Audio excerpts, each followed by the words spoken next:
Bienvenidos a otro programa de Perspectivas Ambientales. Como ustedes saben, este es un espacio para dialogar con líderes de opinión sobre diferentes perspectivas, sobre diferentes emprendimientos, temáticas de importancia global, mundial, regional y de aquí del Ecuador. En este caso tenemos la presencia de Fernando Salinas, porque vamos a hablar de un tema súper interesante sobre el estiaje próximo que puede avisorarse aquí en el Ecuador. Pero no se olviden de que nuestro programa sale al aire en Telesucesos los días viernes a las 7 de la noche y los días domingos a las 2:30 de la tarde, y en todas las plataformas digitales: Instagram, Twitter, YouTube, LinkedIn e Instagram. Así que sigan con nosotros y comenzamos el programa. Fernando, bienvenido a nuestro programa.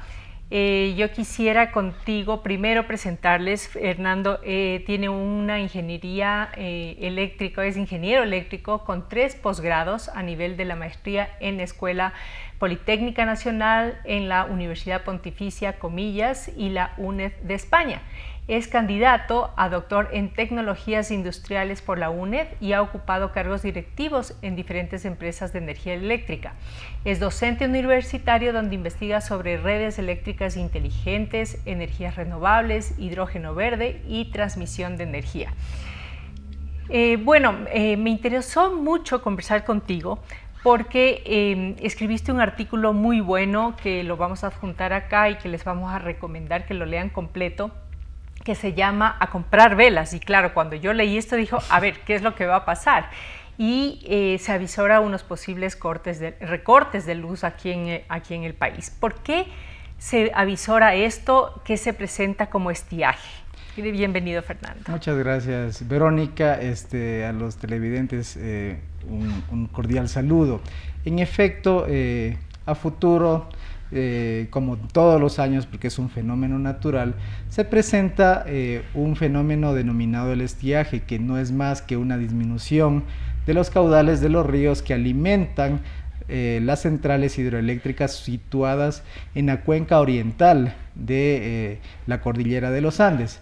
Este fenómeno meteorológico se presenta, para que la ciudadanía nos entienda, todos los años entre octubre y el mes de abril, alrededor de 6 meses. Y claro, yo hacía referencia en mi nota, en mi blog, de que en efecto se preconfigura, digamos, un escenario energético bastante complejo, porque hay condiciones para pensar en ello, es decir, que van a haber apagones, porque en primer lugar, el fenómeno del Niño también va a tener unas consecuencias de sequía en la parte oriental. Claro está, en la parte occidental de los Andes hay mucha lluvia. Exacto, eso te iba a preguntar, porque todo el mundo dice, bueno, va a haber inundaciones, más bien muchas lluvias. Así ¿y cómo es que va a haber estiaje en el otro lado del territorio? Es algo un poco paradójico, si cabe el término, que en la cuenca occidental de la cordillera de los Andes se presenta el fenómeno del Niño con mucha pluviosidad, con mucha lluvia,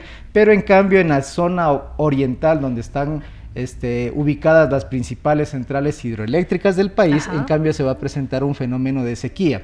Y otro factor que complejiza, ¿no es cierto?, este escenario, es que ya ha sido anunciado por parte de las autoridades que Colombia no nos va a vender luz a través de energía eléctrica, para ser más conciso, ¿no es cierto?, a través del enlace que tenemos con ellos, porque también van a afrontar justamente un fenómeno de sequía también en sus centrales hidroeléctricas. Entonces, esto sumado a que por parte del Estado, a un mes de que ya se presente este fenómeno meteorológico, no ha habido las señales adecuadas ni la contratación de generación termoeléctrica que cubra las necesidades energéticas por estos factores de reducción de generación de las centrales eléctricas. Y aquí me viene una reflexión, porque Ecuador siempre pregona que nuestra matriz energética es limpia, debido a que creo que el 70% más o menos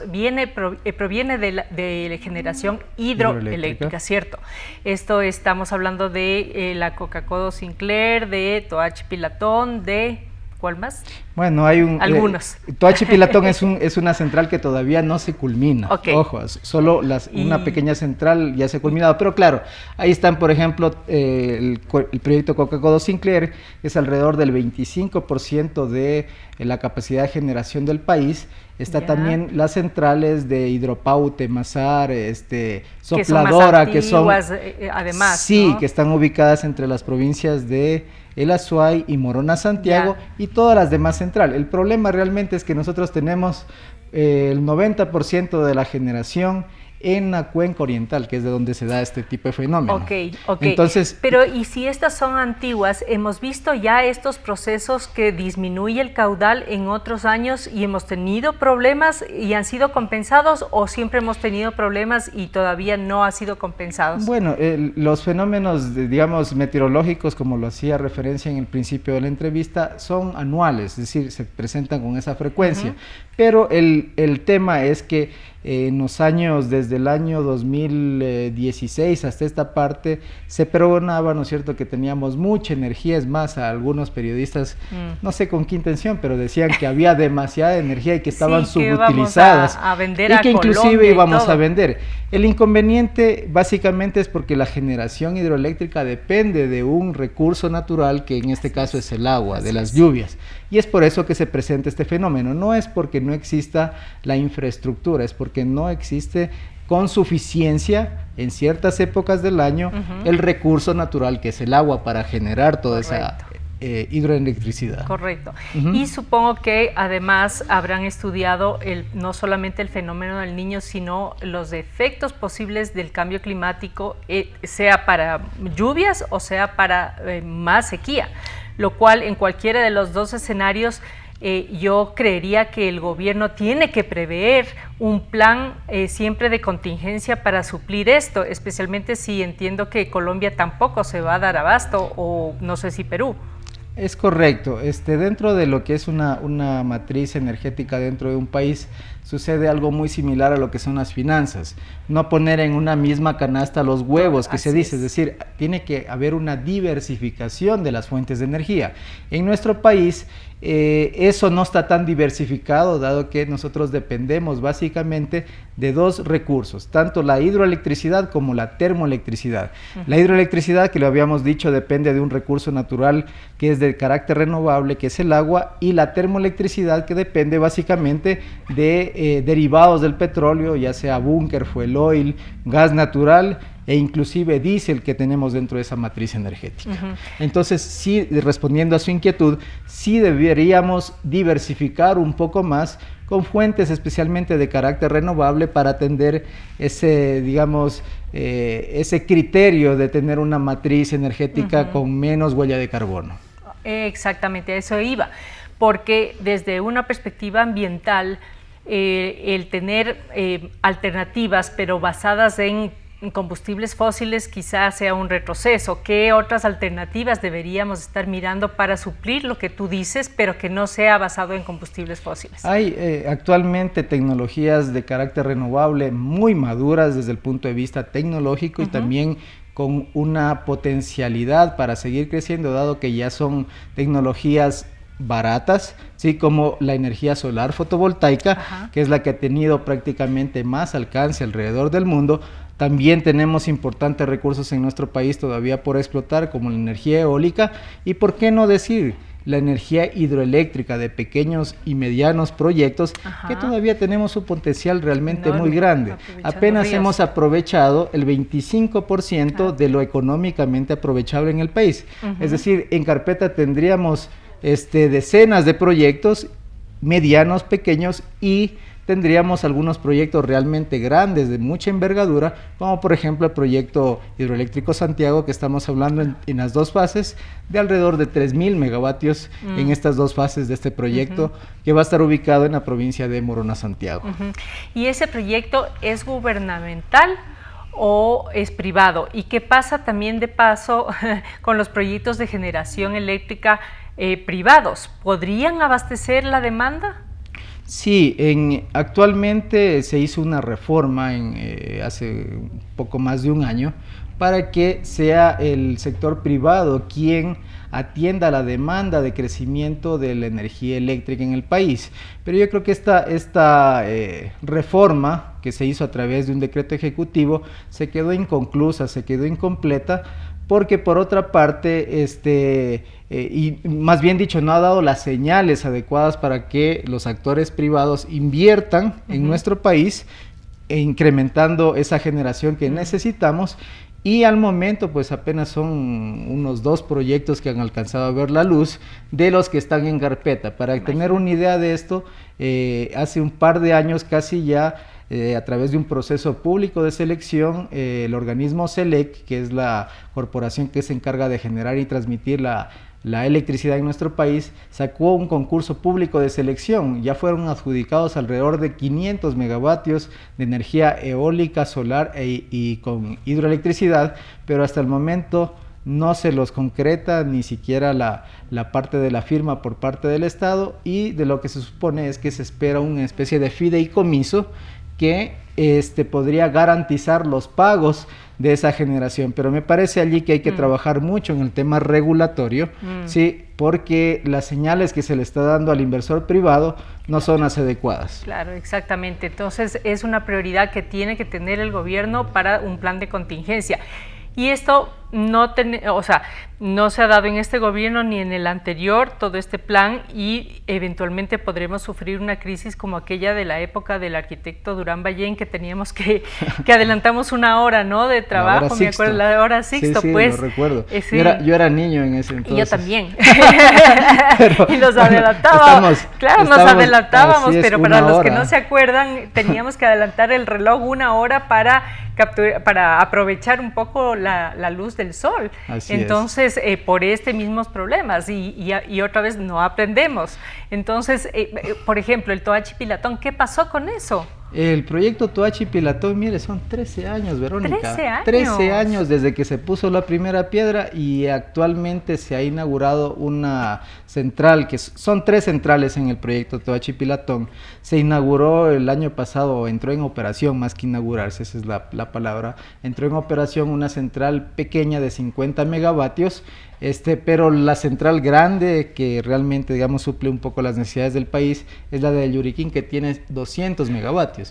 Y esa es la que está, digamos, todavía entrampada en la fase de construcción. Se supone que si es que las cosas van previstas como la Corporación Nacional de Electricidad ha dicho, se lo va a inaugurar en el año 2024. ¿Sí? Es decir, todavía falta bastante. Y yo creo que acá, ¿no es cierto?, sí es una crítica, y una crítica sana, como lo estábamos razonando hace poco. ¿Por qué cometemos los mismos errores dentro del sector eléctrico nacional? Tenemos una especie de péndulo que se ha repetido durante los últimos 30 años, que si es el actor público o es el sector privado quien tiene que invertir para generar. La última ley que se trató de hacer para la reforma del sector eléctrico, donde había, digamos, una participación privada, fue en el año de 1996. En el año 2008, con los decretos del gobierno de Rafael Correa, fue el actor público, en cambio, quien tomó la batuta del sector eléctrico.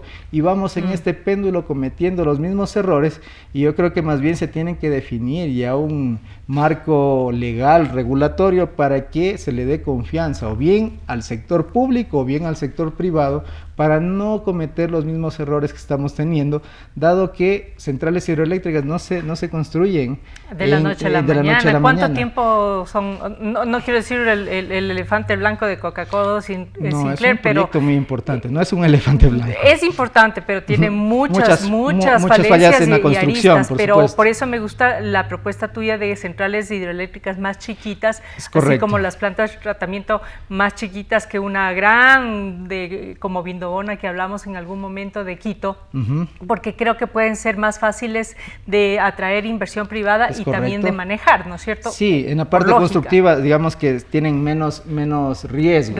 Esa es la palabra.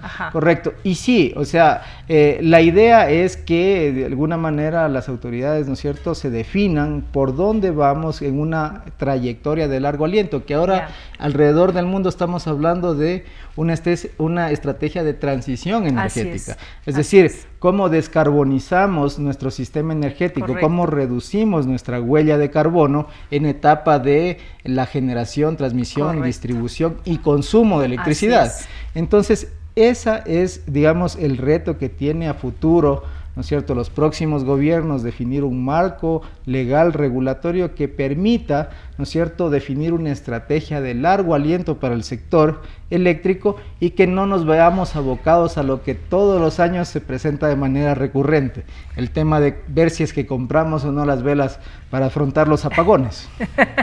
Y justo eso te iba a decir, porque entonces, ¿cómo debería prepararse ya no este gobierno? Porque el podcast, pocos días le falta para terminar, pero el próximo, es decir, el próximo, además de que le viene un montón de cosas, ¿cómo deberíamos prepararnos la ciudadanía y cómo debería preparar el gobierno? He oído que hay alternativas como las barcazas, y si no, con velas. Yo soy un poco optimista, pero a la misma vez un poco crítico. Esperamos el último momento para solucionar las cosas. Sí. Yo sé que es una etapa de transición entre este y el próximo gobierno que va a tomar las riendas del país, pero se necesita tomar acciones urgentes desde ya. Sí, el tema de la contratación de energía térmica es un tema que no se lo puede dejar, ¿no es cierto?, para tomarlo a último momento. Estamos hablando de que si es que se lo hace de esa manera, evidentemente las condiciones por precios y por temporalidad van a ser realmente no tan beneficiosas para el país, por decirlo menos, ¿no? Por otra parte, yo creo que ya pensando en el próximo gobierno, esencial lo que decía el tema de un nuevo marco legal regulatorio para definir la estrategia para el sector eléctrico. Por otra parte, me parece importantísimo ya en lo que está, digamos, preconfigurado, es poner, ¿no es cierto?, la firma para estos proyectos que ya, digamos, se concesionaron, de estos 500 megavatios que hablo del proceso público de selección, darles las garantías, en este caso, de este fideicomiso, pero este fideicomiso me parece que tiene serias todavía críticas, cuestionamientos, especialmente de los organismos como prefecturas y consejos municipales, pero yo creo que esa es una de las formas de cómo se garantizaría el pago para esas generadoras. Ahora, no puede dejarse de lado que el servicio público de electricidad es un servicio, digamos, que le llega a toda la población. Y si es que de repente se incrementan las tarifas, ¿sí?, que es una posibilidad porque entran actores privados, se tiene que focalizar los subsidios. Y hay un tema muy importante, Verónica, que quiero, si me permite unos segunditos, es que hay actores dentro de los consumidores, específicamente el sector industrial, que recibe alrededor de $100 millones por año de subsidios, del subsidio eléctrico. Así es. Entonces, así Verónica, yo creo que la población en general, la población más pobre, la población que tiene realmente una necesidad, sí es básico que se direccione un subsidio para que pueda ser más asequible este servicio. Pero para los industriales, que apenas son alrededor de 150 industriales que perciben este subsidio, yo creo que no se justifica bajo ningún parámetro. Entonces, se tiene que ir hacia una revisión, creo yo, de los subsidios, tanto en la parte eléctrica, tanto en la parte de hidrocarburos. Bueno, pero ese ya es otro tema. Es decir, tenemos un marco regulatorio importante que seguramente tiene que pasar por la Asamblea, y la Asamblea Nacional, dependiendo de en lo que se entrampe, quedará esto para el olvido, o ojalá, y tengo la esperanza que cambie esto. Hay que ser optimistas. Optimistas, sí. Y focalización de subsidios, que no es menor, porque siempre es complicado el tema de, ya vemos con los combustibles también fósiles, del rato que se habla de subsidios y que si se incrementa o se quita, ya se incendia Ecuador, ¿no es cierto? Pero si es que eso, de lo que yo recojo de tu intervención, si es que eso lo hacemos preveyendo un proceso de transición a mediano y largo plazo, hay que ir construyendo justamente este andamiaje para que se den las cosas, porque de la noche a la mañana simplemente nos va a costar más caro no tenemos la plata porque sabemos que tenemos ya un hueco fiscal enorme y peor con estas coyunturas. Entonces lo que se hace es, ok, entonces contratemos barcazas, dame la plata de dónde, quito de acá, de educación, de salud, de lo que quiera, para la energía, o quito de aquí por allá. Es decir, siempre actuando como bomberos, ¿no? Eso es lo que nosotros, creo yo, debemos ir hacia un sistema eléctrico un poco más planificado. Bueno, hay una etapa de planificación dentro del sector eléctrico, pero para atender este tipo de contingencias también hay que planificar, ¿sí? Y cuando hablo de una estrategia de largo aliento, lo que trato de decir es que se vea un tema de la diversificación, ¿no es cierto?, de las fuentes de energía. Cuando hablo de este tema es también una transición hacia fuentes energéticas con una menor impacto ambiental, con una huella menor de carbono, ¿sí? Cuando hablamos de transición energética, estamos hablando también de otros actores importantes que no necesariamente son del mismo sector, sino de otros sectores, como por ejemplo el transporte. El transporte consume alrededor del 50% de la energía del país, y cómo no tratarlo dentro de lo que es en una estrategia nacional de la parte de energía. Y ahí se me viene una pregunta: si dentro de la transformación hacia energía más limpia está el transporte, que debería bajar las emisiones, y se supone que podría ser la alternativa eléctrica, pero si nos falta electricidad, entonces ¿en qué quedamos? Así es, digamos que entramos en un círculo vicioso, y más bien lo que se trata de hacer es que estemos en un círculo virtuoso, donde haya suficiente energía eléctrica para alimentar a todas las cargas del transporte, de la industria, de la residencia, es decir,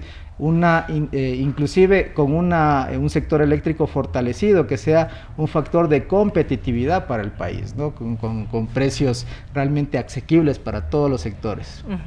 Ok, entonces en resumidas cuentas, Colombia ya nos ha indicado que no va a poder abastecernos en el caso de que nos falte. No estamos listos para suplir esta deficiencia. En definitiva, ¿qué puede pasar? Bueno, la posibilidad de que haya apagones está allí. La respuesta la tienen básicamente las autoridades del sector, esto es el Ministerio de Energía, la Corporación Nacional de Electricidad, CELEC, quien tienen que asumir, ¿no es cierto?, esta responsabilidad de enfrentar con sus acciones una nueva generación que se requiere para afrontar, ¿no es cierto?, esta creciente demanda del país, y que coincide justamente con la demanda más alta del país. La demanda más alta del país generalmente se centra en los meses de invierno en la costa, ¿no es cierto?, y por otra parte que son meses de alto consumo, diciembre especialmente, ¿no?, que es el mes donde hay más alto comercio en la vida económica de nuestro país. Bueno, el mensaje está claro. Esperemos que no tengamos que encender velitas, que tomemos las medidas correctivas, y que este mensaje en este programa sea una luz para los tomadores de decisión. Al fin y al cabo son, en este caso, los gobiernos, y que den las pautas apropiadas, inclusive para la inversión privada. Y con esto queremos agradecerle a Fernando por estar acá, por darnos luces en este sentido, un tema muy importante para el Ecuador, y queremos cerrar este espacio obviamente agradeciéndoles a cada uno de ustedes por acompañarnos todos los viernes, todos los domingos. Como les dije, en Telesucesos a las 7 de la noche, se reproduce los días domingos 2:30 de la tarde, y se cuelga este programa en todas nuestras plataformas digitales, en Twitter, en Instagram, LinkedIn, Facebook y YouTube. Con esto me despido, les mando un abrazo fraterno, compartan, denos un like y compartan para llegar a más gente y generar más conciencia ambiental. Un abrazo.